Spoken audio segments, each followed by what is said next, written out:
So welcome Saul Williams and Anisia Uzeyman, directors of Neptune Frost. Congratulations. It's so great to have you here, Tiff. Thank you. It's a pleasure to be here.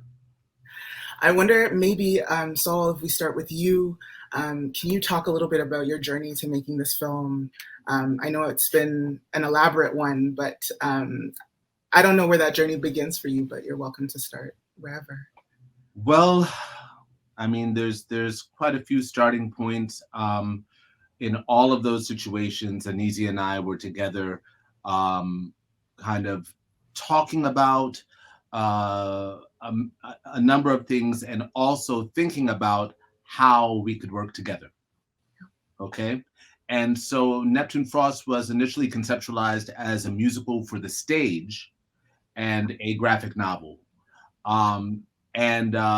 And so we even went so far as doing a residency in Canada at Banff, where Anisia made the first attempts to put this in the form of a script for the stage, with some of the music already written or being developed at that time and what have you. And at some point we, met producers who said, I love this story, I'd love to be involved, but I'd be more excited if this were a film. Mm-hmm. And I personally had a bit of resistance at first until I remembered that, in fact, I love an amazing musical on film. Although, for both of us, our background is theater, acting, I grew up in New York, seeing Broadway musicals, and one of the pinnacles of that experience for me was seeing Serafina on Broadway, which was the perfect mixture of storytelling, music, politics on stage. Mm-hmm. And it was music that did not try to conform to the Broadway idea of what a musical should sound like, but had its own idea of what the music in a musical could sound like. And Neptune Frost certainly reflects that. I've always wanted to approach the idea of a musical without feeling like I have to conform to that Broadway sound,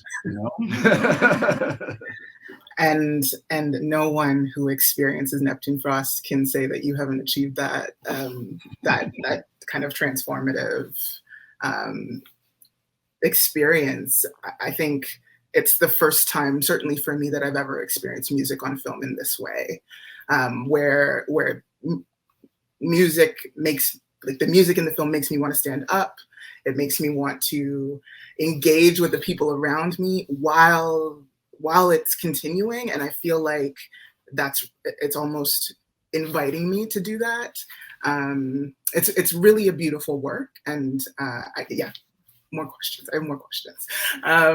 Anisia, talk about like what drew you into these ideas in the project. Again, I can see from your work that these are ideas that you've been thinking with and sitting with for a long time, as you have, Saul. But yeah, talk about your connection to this work. Well, the connection to this work is that Saul had that fantastic idea of that fantastic story, first off, that I thought was like a story that is not told, at least not like he was willing to talk about. And I thought it was very exciting to try to bring that type of story and the way it is told, right, with that music and poetic side of it in Rwanda, and to do it on the continent, and to talk about those things with the people that are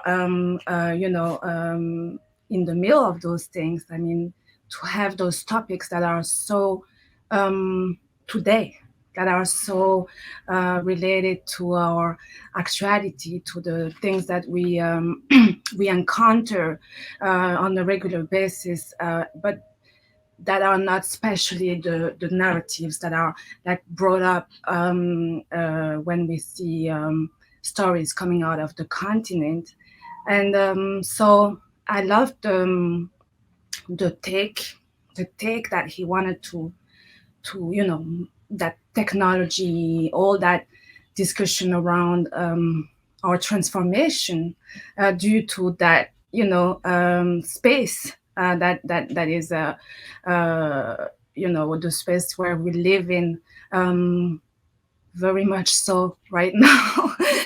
With so I love the story, and I've seen everything grow step by step. The music first, I thought it was great to see how music can be a narration, of a broader story, and how characters can have that musicality to express things that are I thought important and beautiful. Yeah, I mean, I was just want to piggyback on what she's saying, just because of the fact that for this story, I think it's true to say the music was written first. Yeah, the music was written first with the idea of the story in mind, but we found the voices of the characters and a lot of the story through the music. Yeah. And so we built the ambience. The music helped us build the ambience and was the first step in world building.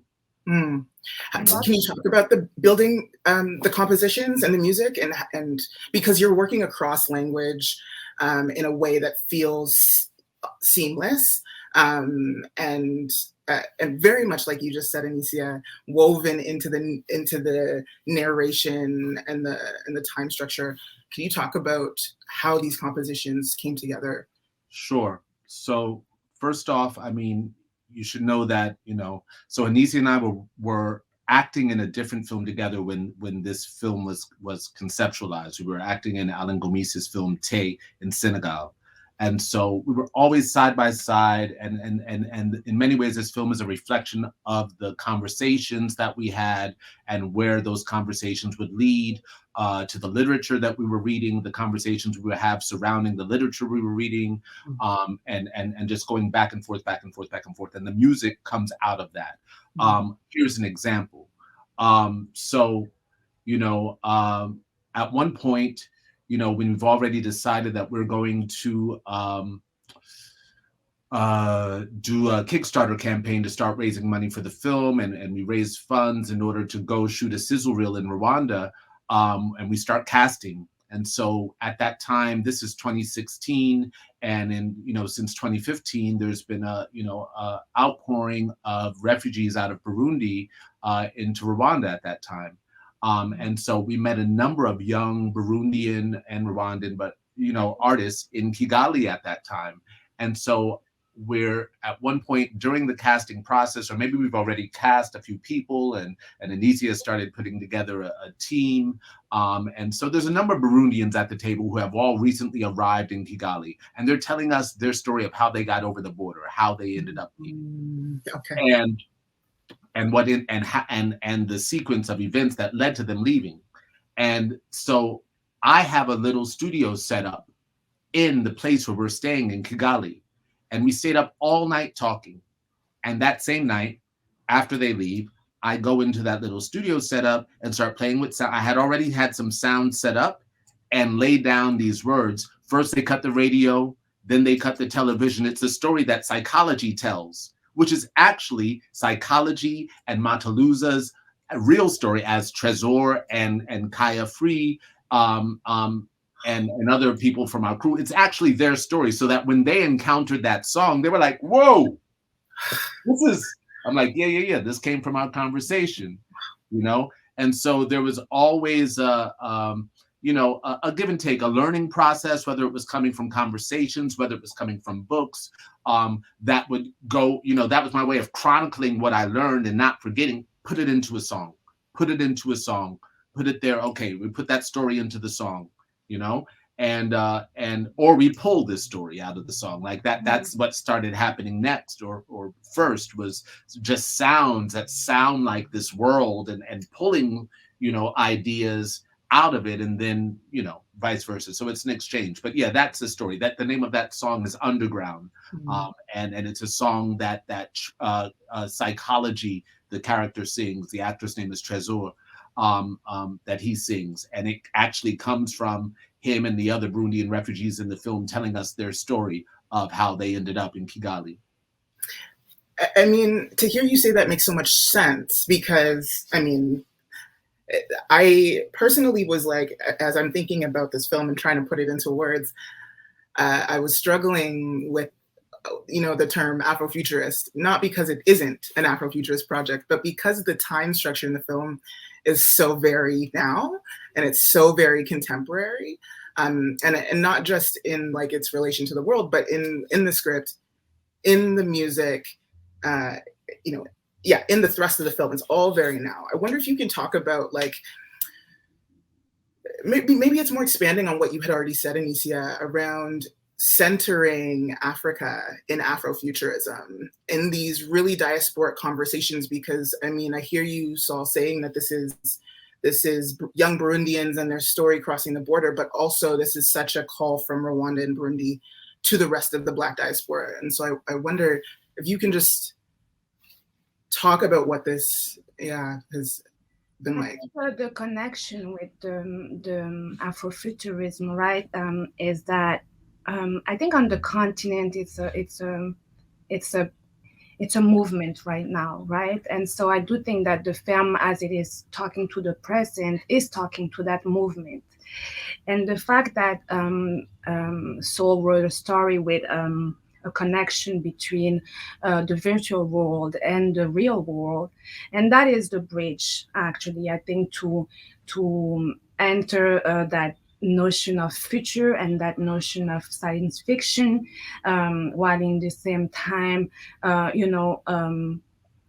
being sure that it's also a part of what we are now, right? And have always been, and have always been, since our natural relationship to, let's say, mythologies and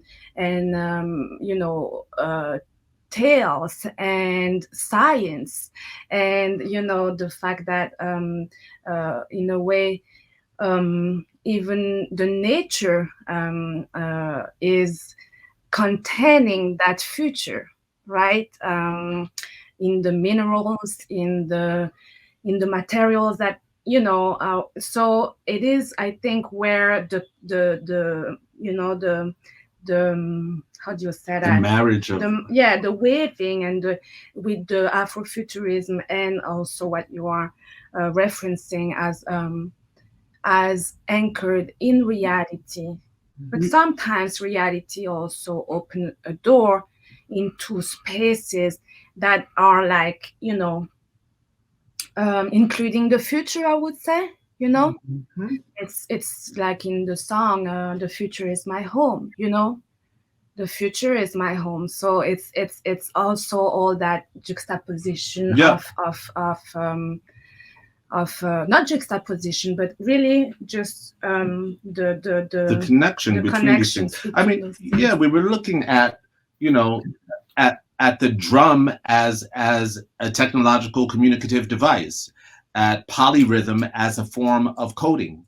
I mean, that's musically, that's where I was. It was all about the polyrhythm. It was all about the absence of the beat or the space between the beats, and how we played with that, and looking at that as a technological step, as a way, as a means of communicating intuitively, and looking at these things that were already embedded in, how we communicate, what we understand, like Anisia said, of nature, of ourselves, looking at, throughout the diaspora, our relationship to cosmology, to Sirius, to Patolo, to these things, and the way in which, a lot of what we understand about space and technology comes from the continent in the first place, in the same way that the first 50 years of NASA is them confirming what the Dogon of Mali saw with their bare eyes,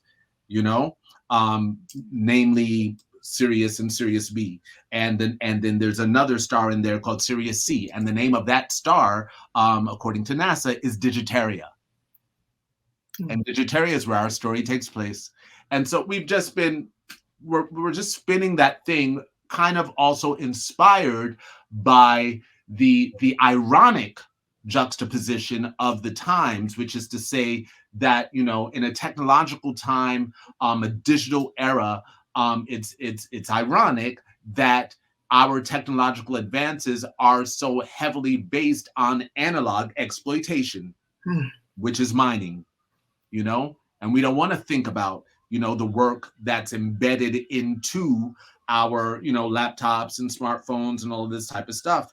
And so, you know, yeah, to make those connections meant everything, because I mean, even the programming that allows us to speak at one point was called master slave programming, you know, and the way that the colonial era embedded itself into the machines and the industrial era all the way up through the computer age. This was a part of the research, you know. This is the you know, the sort of stuff that we were playing with and going, oh my God, you know, making connections to modern times and trying to weave into this story. And we also had the amazing experience, even with you know, the transformation and the journey of the character Neptune, of speaking to one of our main characters' mothers, right, and learning that even the story that we're telling, that which we thought was fresh and new, was very closely tied to an old Rwandan folktale. Yeah, there is that notion also that we wanted to show. I wanted to spotlight, which is like that futurism, that aesthetic, that culture. It's very much embedded in ancient cultures, at least on the continent, and more particularly here in Rwanda. Even when you see, you know, from the rhythms of the drums to the dances to the tales to the way the costumes, the way people dress, or the way people their hair, which, you know, which is like all over the internet right now, right? So there is that notion of very much, yes, we are showing something that is happening. Yeah. It is in relation to the future, but also as well very much something that may be you know, maybe rooted in some more ancient things. Yeah, right? And that's what's in the music. The future is my home. It all came from here. You know, you won't silence us. The noise came from here. It's all about, you know, that connection. And it, again, like, it is really beautiful to see not the calls across time in the work itself, but then across your careers. I rewatched Slam recently and was thinking about how that is a part of this conversation too, and how you continue to work, how your work has kind of expanded, but very much in the same vein, to continue to work across enclosures, be it prisons, be it nation, be it, you know, gender and sexuality. You continue to work across the boundaries that have, you know, deceptively been laid out in front of us. We have maybe not much time, but I want to get this last question in. You know, you use dreaming in the film to bring people together, to bring the young people in the film together.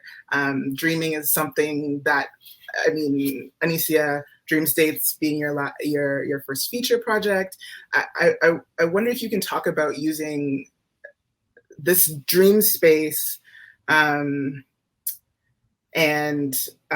sorry, the dream space. Another question just popped into my head as I was like, oh yeah, but you talked about the drum and the drummer, and I want to go back to that scene in the mine. We don't have enough time. Go ahead. Oh wow, oh, the scene in the mine. I mean, yeah. So the dream quickly, you know. Saul loves to write those scenes because it allows him to write impossible things to film. No, it is visually it is very interesting to actually find those spaces, and I do think that those spaces belongs also to the future, right? It's how we project ourselves. It's how we dream about ourselves.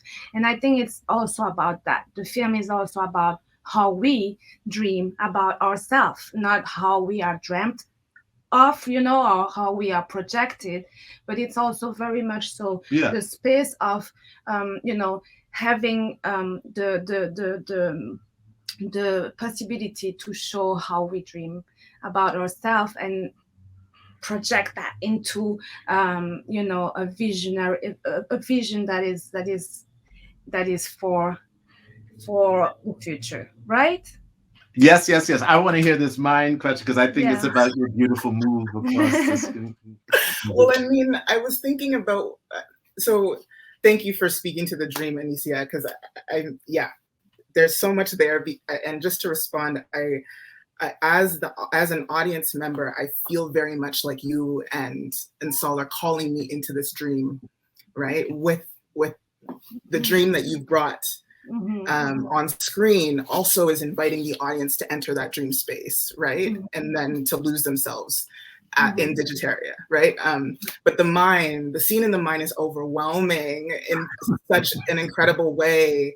The drum, and so you were talking about the drum encoding in the beat, but of course the drum doesn't operate without the drummer, and the mine can't operate without the miner, and how you have brought this back down to the ground, to the people, at the center of this. I wonder, I don't know if there's a final word that you want to bring the two of you to this conversation, but I mean, in terms of what was very beautiful in the script is that the drums are also expressing our inner feelings, right? They are there as a thought, as something that is also in a space of imagination, right? And they are making the link between our emotions and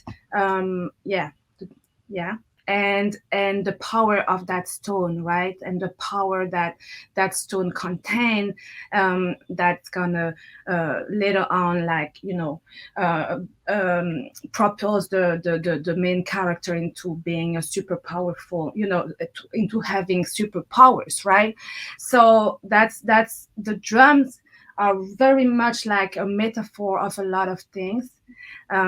Those are 20 Burundian drummers, just talking about all the beautiful artists that are involved in this project, because, we don't have a lot of time, but it's like, it has been an immense like honor to share that space with so many creatives, like we're talking about really hundreds of people, all from Rwanda and Burundi, who are all like artists in their own way, poets, musicians, dancers, choreographers, fashion designers. I mean, you name it, everything.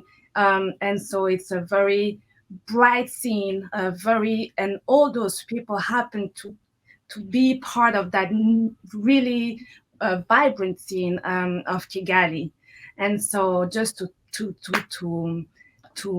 the spotlight on them, because honestly, the talent in this film, I mean, you talk about that scene, but like the brilliance in casting the Royal Burundian drummers, they're called the Himbaza Club, okay, and this drum collective as our ensemble in the musical meant that they were all synced,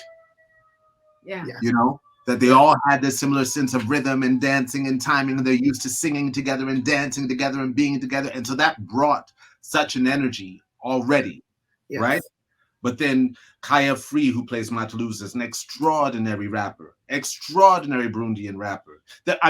There's so many. Kivumbi, I mean, even in the ensemble, you have Kivumbi King, who is a very young like one of the lead poet. Rwandan rappers. You have Michael Makembe, who is also musician. In the ensemble, So you have and you also have Cécile Kaliepwa, who is like our Cesaria Evora, who's playing the nun, who is making her debut at 74 in the film. And then you have our extraordinary costume designer and production designer Cedric Maziro, who's a 25-year-old, like all those costumes, wheels, wings, all, you know, all that stuff is coming out of his head. And Neptune, that is played by those two young, beautiful people, Elvis and Cheryl Sheja, who are like for the first time, you know, starring.